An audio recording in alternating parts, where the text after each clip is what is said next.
Pour cette expérience, nous avons besoin simplement d'un verre rempli d'eau. Rempli d'eau, vous allez voir pourquoi. Vous voyez, à la surface de ce premier verre flotte un trombone en fer. Tout le monde sait bien que le fer ne peut pas flotter, et pourtant, ce trombone flotte. Alors toute l'astuce qui sera importante de faire préalablement avec vos élèves sans qu'ils le voient, c'est simplement la façon dont on vient déposer le trombone sur la surface. On le met à l'équilibre et ça se met à flotter. Alors on peut faire donc un premier jeu avec eux, parce que si on essaye de le mettre directement comme ils vont vouloir le faire, ici par exemple, voilà, ça plonge.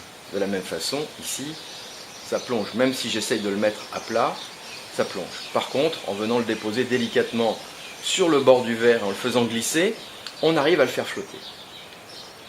Donc voilà déjà un premier tour, en quelque sorte, on va dire de magie. Mais il n'y a là rien de magique, simplement c'est la tension superficielle de l'eau qui arrive à retenir le petit morceau de métal, tout comme elle retient certains insectes à la surface de l'eau.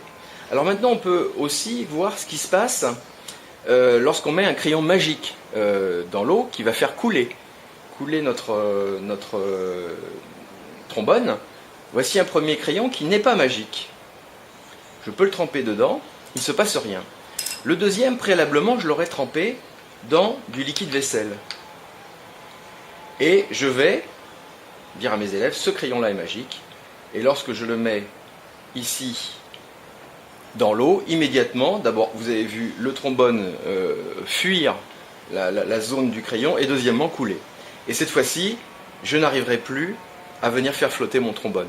Simplement, le liquide vaisselle a supprimé la tension superficielle de l'eau, qui est une sorte de petit filet qui est entre toutes les molécules d'eau, et en particulier en surface, et qui va donc retenir les objets qui sont légers et qui vont donc flotter en surface.